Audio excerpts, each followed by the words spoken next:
Hi అండి, అందరికీ నమస్తే. Welcome to my channel. నేను మీ స్వాతి. అందరూ ఎలా ఉన్నారు? బాగున్నారా? నేనైతే చాలా చాలా చాలా బాగున్నాను. ఏంటి ఏదో తిప్పేస్తున్నాను అనుకుంటున్నారా? ఆల్రెడీ మీరు తమ్ముళ్ళు చూసే ఉంటారు. చేపల పులుసు. చేపల పులుసు ఇష్టం ఉండని వాళ్ళు ఎవరు ఉంటారు చెప్పండి. కానీ చేసుకోవాలంటే టైం టేకింగ్ ప్రాసెస్, ఎక్కువ టైం పట్టిద్ది. లేదంటే కూర కుదరదనో చాలామంది ఇగ్నోర్ చేసేస్తూ ఉంటారు. మరి ఇష్టంగా తినేదానికి కొంచెం కష్టపడాలి కదా. సరే, ఇంకా ప్రాసెస్లోకి వెళ్ళిపోదామా?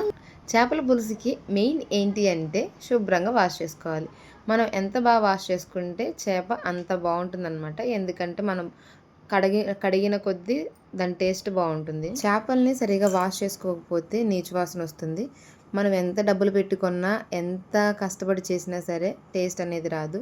ఆ స్మెల్తోనే మొత్తం వృధా అయిపోతుంది అనమాట. ఇక్కడ నేను చేపల్ని ఫస్ట్ టైం వాష్ చేసిన తర్వాత ఇక్కడ నేను కల్లుప్పు వేసుకుంటున్నాను. కొన్ని ఏరియాల్లో రాళ్ళుప్పు అని కూడా అంటారు, అది మనందరి ఇంట్లో ఉంటుంది. దీన్ని తీసుకొని మొత్తం ముక్కల్ని బాగా వాష్ చేసుకోవాలన్నమాట. కల్లుప్పు వేయడం వల్ల ముక్క అనేది చాలా నీట్గా వస్తుందన్నమాట. చూసారు కదా ఎంత నీట్గా వచ్చిందో. ఇంత వాటర్ అనేది ఇంత క్లీన్గా రావాలి, అప్పుడే మనకి చేపలు బాగా క్లీన్ అయినట్టు. వాష్ చేసేటప్పుడు చాలా జాగ్రత్తగా ఉండండి, ఎందుకంటే చేపలను ముళ్ళు చేతికి గుచ్చుకుపోతాయి. చాలా జాగ్రత్తగా వాష్ చేసుకుంటూ ఉంటే ముళ్ళు అనేవి గుచ్చుకోకుండా నీట్గా వాష్ చేసుకోవచ్చు. చెప్పాను కదా, చేపలకి మెయిన్ వాష్ చేయడమే. ఎంత శుభ్రం చేసుకుంటే కూర అంత టేస్ట్గా ఉంటుంది. సో ఇలా వాష్ చేసుకున్న చేపల్ని పక్కన ఉంచుకోవాలి. మనం కూర వండిన తర్వాత ముక్కలు చప్పగా ఉండకుండా ఉండడానికి మనం ఇప్పుడు ఈ ముక్కలకి ఉప్పు, కారం, పసుపు పట్టించాలన్నమాట. అయితే నేను ముక్కలకి ఉప్పు, కారం, నాన్ వెజ్ కర్రీస్కి కొంచెం కారం ఎక్కువగానే పడుతుంది. కొంచెం కారం ఎక్కువగా ఉంటేనే తిన్నట్టు కూడా అనిపిస్తూ ఉంటుంది. సో ఇక్కడ నేను 3 టీ స్పూన్స్ కారం అయితే వేసాను అనమాట. అలాగే దీంట్లో పసుపు, అల్లం వెల్లుల్లి పేస్ట్, కొంచెం ఆయిల్ కూడా వేసుకొని ముక్కలన్నీ బాగా కలిసేలాగా కలుపుకోవాలన్నమాట. చూసారు కదా, వీడియోలో చూపిస్తున్న విధంగా ముక్కలన్నింటికి కూడా ఉప్పు, కారం, మసాలా అనేది బాగా పట్టాలన్నమాట. ఇలా ఉంటేనే మనం పులుసులో వేసినా సరే ముక్కకి చప్పగా ఉండకుండా ఉప్పు, కారం కరెక్ట్గా సరిపోతాయి అన్నమాట. ఇలా మొత్తానికి పట్టించుకొని పక్కన ఉంచుకోవాలి. కనీసం ఒక పావు గంట, అరగంట అయినా సరే ఉంచాలి. ఎందుకంటే ఇలా ఉంచడం వలన ముక్క అనేది ఉప్పు, కారం పట్టి చాలా టేస్టీగా ఉంటుంది. ఈ చేపల పులుసులోకి ఇంకొక మెయిన్ ఇంగ్రీడియంట్ ఏంటి అంటే చింతపండు. ఇక్కడ నేను ఒక ఉల్లిపాయ సైజ్ అంతా చింతపండు అయితే తీసుకున్నాను అనమాట. దీన్ని మునిగేంత వరకు వాటర్ పోసుకొని కొంతసేపు నాననివ్వాలి. మనం మసాలా దినుసులు రెడీ చేసుకునే లోపు చింతపండు అయితే నానిపోతుంది అనమాట. సరే, ఇంకా మన చేపల పులుసులోకి హోమ్ మేడ్ మసాలాని ప్రిపేర్ చేసేద్దాం. ఫస్ట్ స్టవ్ ఆన్ చేసుకొని దాని మీద కళాయి పెట్టుకొని 2 టీ స్పూన్లు ధనియాలు వేసుకొని వేయించుకోవాలన్నమాట. ధనియాలు కొంచెం వేగిన తర్వాత కొంచెం హాఫ్ టీ స్పూన్ మెంతులు వేసుకోవాలి. మెంతులు ఎక్కువ వేసుకోవద్దు, ఎందుకంటే చేదొచ్చేస్తుంది. ధనియాలు వేగేటప్పుడు మంచి స్మెల్ వస్తాయి అన్నమాట. అలాగే మెంతులు కూడా వేగేటప్పుడు మంచి స్మెల్ వస్తాయి. ఇవి మంచి స్మెల్ వచ్చేటప్పుడు 1 టీ స్పూన్ జీలకర్రను వేసుకొని బాగా వేయించుకోవాలన్నమాట. ఈ 3 కూడా వేగేటప్పుడు దాల్చిన చెక్క ఉంటుంది కదా, చెక్కను కూడా వేసుకొని వేయించుకోవాలి. వీటినన్నింటినీ కూడా మంచి కలర్, మంచి స్మెల్ వచ్చేంత వరకు వేయించుకోవాలన్నమాట. వేయించుకొని ఇవి పక్కన పెట్టుకున్న తర్వాత చల్లారిన తర్వాత వీటిని మెత్తని పౌడర్ లాగా మిక్సీ పట్టుకోవాలి. ఆగండి, మర్చిపోయాను. వీటిని మిక్సీ పట్టేటప్పుడే కొంచెం 4-5 వెల్లుల్లి రెమ్మలను వేసుకుంటే ఇంకా టేస్ట్ బాగుంటుందన్నమాట. ఈ పౌడర్ని మనం ఏదైనా గాజు జార్లో ఉంచుకొని స్టోర్ కూడా చేసుకోవచ్చు, ఎక్కువ రోజులు నిల్వ ఉంటుంది. ఇంకా అంతేనండి, మన హోమ్ మేడ్ ఫిష్ పొడి మసాలా రెడీ అయిపోయినట్టే. చూసారు కదా, పొడి మసాలా అనేది ఎలా ఉండాలి, మనకి ఇది ఎన్ని రోజులైనా స్టోర్ ఉంటుంది. ఇంకా మన కర్రీలోకి కావాల్సిన వెజిటేబుల్స్ కట్ చేసుకుందామా. ఎక్కువ ఏం అవసరం లేదండి. ఒక 2 ఉల్లిపాయలు, 3 టమాటాలు, 4 పచ్చిమిర్చి. ఉల్లిపాయలని ఎంత వీలైతే అంత సన్నగా కట్ చేసుకొని పక్కన ఉంచుకోండి. ఎక్కువ మంది చేపల కూరలో టమాటాలు వేయరు, ఎందుకో నాకు తెలియదు, కానీ నేనైతే వేస్తాను. ఎందుకంటే గ్రేవీ రావాలి కాబట్టి 2 టమాటాలు అయితే వేస్తాను అనమాట. ఇక్కడ నేను చేపలు కొంచెం ఎక్కువ తీసుకున్నాను కాబట్టి 3 టమాటాలు తీసుకున్నాను అనమాట. టమాటాలను కూడా ఎంత వీలైతే అంత సన్నగా కట్ చేసుకొని పక్కన ఉంచుకోవాలి. చూసారు కదా, ఇంత సన్నగా కట్ చేసుకొని ఉంచుకోవాలన్నమాట. చేపల పులుసులోకి నేను చూపించేవన్నీ కూడా మెయినేనండి, ఏది కూడా మిస్ చేయొద్దు. ఇక్కడ నేను కట్ చేసేది ఉలిబొందు. ఇది కూరగాయల మార్కెట్లో ఎక్కడైనా దొరుకుతుంది. చేపల పులుసులో ఇది వేస్తే ఇంకా చేపల పులుసు టేస్ట్ ఇంకా బాగుంటుంది అనమాట. దీన్ని కూడా సన్నగా కట్ చేసుకొని పక్కన ఉంచుకోవాలన్నమాట. ఒకసారి మళ్ళీ చేపల పులుసులో కావాల్సిన ఇంగ్రీడియంట్స్ ఏంటో చూసేద్దామా. ముందుగా మనం నానబెట్టుకున్న చింతపండు, అలాగే ఉల్లిపాయ, పచ్చిమిర్చి, అల్లం వెల్లుల్లి పేస్ట్, కొత్తిమీర, పుదీనా, ఇవి 2 మెయిన్ అండి, కంపల్సరీగా ఉండాల్సిందే. అలాగే మనం కట్ చేసుకున్న ఉల్లిపొందు, టమాటాలు, మనం పొడి చేసి పెట్టుకున్న ధనియాల పౌడరు, ఇవన్నీ కూడా మెయినేనండి, ఏది కూడా తగ్గించొద్దు. సరే ఇంకా కర్రీ స్టార్ట్ చేసేద్దామా. స్టవ్ మీద పెద్ద కళాయి తీసుకోవాలి, ఎందుకంటే చేప ముక్కలకి ఇరుకిరుగ్గా ఉండే కళాయి అసలు తీసుకోకూడదు. కొంచెం వెడల్పుగా ఉండే కళాయినే తీసుకోండి. ఇరుకిరుగ్గా ఉండేదైతే ముక్క సరిగా ఉడకకపోవడమో లేదంటే ముక్క విరిగిపోవడమో జరుగుతుంది మనం తిప్పేటప్పుడు. సో అందుకని చెప్పి కొంచెం వెడల్పుగా ఉండేదైతే ముక్కను కలపడానికి చాలా బాగా వీలుంటుంది. ఇందులో కొంచెం ఆయిల్ వేసుకొని, ఆయిల్ హీట్ అయిన తర్వాత కొంచెం జీలకర్ర అనేది వేసుకోవాలన్నమాట.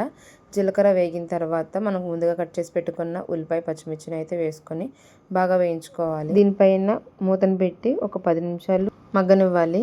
మళ్ళీ ఒక 10 నిమిషాల తర్వాత మళ్ళీ మూత ఓపెన్ చేసి చూస్తే కొంచెం మగ్గిన తర్వాత మనం ముందుగా కట్ చేసి పెట్టుకున్న ఉల్లిబొందుని వేసేయాలన్నమాట. ఇది ఉల్లిబొందును కూడా వేసిన తర్వాత రెండు కూడా బాగా కలుపుకొని మూత పెట్టుకొని మగ్గించుకోవాలన్నమాట. ఉల్లిపాయలు మగ్గిపోయి గోల్డెన్ బ్రౌన్ కలర్ వచ్చేంత వరకు వేయించుకోవాలి. ఇప్పుడు అల్లం వెల్లుల్లి పేస్ట్ని వేసుకోవాలన్నమాట. అల్లం వెల్లుల్లి పేస్ట్ పచ్చివాసన పోయేంత వరకు వేయించుకోవాలి. అల్లం వెల్లుల్లి పేస్ట్ వేసిన తర్వాత అడుగంటకుండా కలుపుతూనే ఉండాలి. దీన్ని ఒక 5 నిమిషాల్లో మూత పెట్టుకొని మగ్గించుకున్న తర్వాత అల్లం వెల్లుల్లి పేస్ట్ పచ్చివాసన పోయి వేగింది అనుకున్నప్పుడు మనం కట్ చేసి పెట్టుకున్న టమాటాలను కూడా వేసుకొని మగ్గించుకోవాలి. టమాటాలు వేసుకొని కలుపుకున్న తర్వాత వీటిపైన మూత పెట్టుకొని ఒక 5-10 నిమిషాల వరకు మగ్గించుకుంటే టమాటా ముక్కలు మెత్తపడతాయి అన్నమాట. చూసారు కదా ఎంత బాగా కుక్ అయ్యాయో టమాటా ముక్కలు. ఇలా టమాటా ముక్కలు మగ్గించుకున్న తర్వాత మనం ముందుగా పొడి చేసి పెట్టుకున్న ధనియా పౌడర్ని 1 స్పూన్ వేసుకోవాలి. ఇక్కడ నేను ఈ ఒక్క మసాలా తప్ప ఇంకేది వాడట్లేదు. ఈ ఒక్క మసాలానే సరిపోతుందండి. ఎక్కువ మసాలాలు కూడా ఏం వాడనవసరం లేదు చేపల పులుసులోకి. హడావిడి పడిపోవద్దు ఎక్కువ మసాలా వేయాలేమో అని చెప్పేసి అని. ఎక్కువ మసాలా కూడా ఏం అవసరం లేదు. పొడి మసాలా కూడా పచ్చివాసన పోయిన తర్వాత కొంచెం 1 స్పూన్ సాల్ట్ వేసుకోవాలి. ఆల్రెడీగా మనం చేప ముక్కల్లో ఉప్పు వేసుకున్నాం కాబట్టి ఇక్కడ ఎక్కువ వేసుకోవద్దు. కొంచెం ఒకటే టీ స్పూన్ వేసుకొని సరిపోతుంది. సాల్ట్ వేయడం వలన టమాటా ముక్కలు అడుగంటకుండా ఉంటాయి, అంటే మాడకుండా ఉంటాయి అన్నమాట. ఈ లోపల ఇది మగ్గేలోపు మనం చింతపండు రసాన్ని రెడీ చేసేసుకుందాం. చింతపండు అయితే చాలా చక్కగా నానిపోయిందండి. చింతపండుని బాగా కలిపి దాంట్లోంచి చింతపండు రసాన్ని వేరు చేయాలన్నమాట. చింతపండు పిప్పిని మొత్తం తీసి పక్కన పెట్టేసుకొని ఓన్లీ చింతపండు ప్యూరిని మాత్రమే తీసుకోవాలి. ఇప్పుడు ఈ చింతపండు గుజ్జుని మనం మగ్గించుకున్న టమాటా ముక్కల్లో వేసి పోసుకోవాలన్నమాట. మనం ఎంతైతే చింతపండు వాటర్ తీసుకుంటున్నామో అలా అంతా నార్మల్ వాటర్ కూడా తీసుకోవాలి. ఇవి రెండు కూడా బాగా కలిసి కొంచెం గుజ్జుగా అయ్యేంతవరకు మగ్గించుకోవాలన్నమాట. అలాగని ఎక్కువ వాటర్ అయితే తీసుకోవద్దు. ఎక్కువ వాటర్ తీసుకోవడం వల్ల మరీ వాటర్ అయిపోతుంది అనమాట కర్రీ. ఇంత క్వాంటిటీ అయితే సరిపోతుంది. ఇలా చేసుకున్న తర్వాత దీనిపైన మూత పెట్టుకొని ఒక 10 నిమిషాలు మగ్గించుకున్న తర్వాత దీనిలోనే కొంచెం కారం కూడా వేసుకోవాలి. ఎందుకనంటే మనం ఇందాక ముక్కల్లో వేసిన కారం ముక్కలుగా పడుతుంది. ఇప్పుడు పులుసులో కూడా కొంచెం కారం కావాలి కాబట్టి 2 స్పూన్ల కారం అయితే వేసుకున్నాను అనమాట. ఇప్పుడు ఆ కారం చింతపండు గుజ్జు బాగా ఉడికి కారం పచ్చివాసన పోయేంత వరకు మగ్గించుకోవాలి. దీనిపైన మూత పెట్టి స్టవ్ని హై ఫ్లేమ్లో పెట్టుకొని మగ్గించుకున్నామనంటే వాటర్ ఇలా తెరులుతుంది అనమాట. ఇలా తెరిలే వాటర్లో ఇప్పుడు మనం చేప ముక్కల్ని వేసుకోవాలి. చేప ముక్కల్ని అమాంతం ఒకసారి పులుసులో వేసేయొద్దు. ఒక్కొక్కటిగా దాని ప్లేస్ని అడ్జస్ట్ చేస్తూ వేయండి. ఎందుకనంటే ఒకటేసారి వేయడం వలన ముక్కలు మొత్తం విరిగిపోవడం కానీ లేదంటే కలవకపోవడం కానీ జరుగుతుందన్నమాట. సో ఇలా ఒక్కొక్కటిగా తీసి వేసుకోవడం బెటర్. ఉప్పు కారం పులుపు అన్నీ సరిపోయా లేదని ఇప్పుడే చెక్ చేసుకోండి. ఎందుకంటే మళ్ళీ తర్వాత గంటి పెట్టి కలపడానికి వీలు పడదు. ఒకవేళ ఉప్పు కారం సరిపోకపోతే ఇప్పుడే వేసుకొని ఒకసారి కలిపేసేసుకొని మూత పెట్టేసుకోండి. మళ్ళీ తర్వాత కలిపితే అవి ముక్క అనేది విరిగిపోవడం జరుగుతుంది అనమాట. అలాగే ఇందులో పుదీనా కొత్తిమీరను కూడా వేసుకొని మూత పెట్టుకొని మగ్గించుకోవాలి. చేప ముక్కలు వేసిన టైం చాలా మోస్ట్ ఇంపార్టెంట్ అండి. చేప ముక్కలు వేసిన తర్వాత ఒక 5 నిమిషాలు హై ఫ్లేమ్లో, ఒక 5 నిమిషాలు లో ఫ్లేమ్లో పెట్టుకొని ఉడికించుకుంటే చాలా పర్ఫెక్ట్గా చేప ముక్క అనేది ఉడుకుతుంది అనమాట. అటు ఎక్కువ ఉడకదు, అలా అని ఉడకకుండా ఉండదు.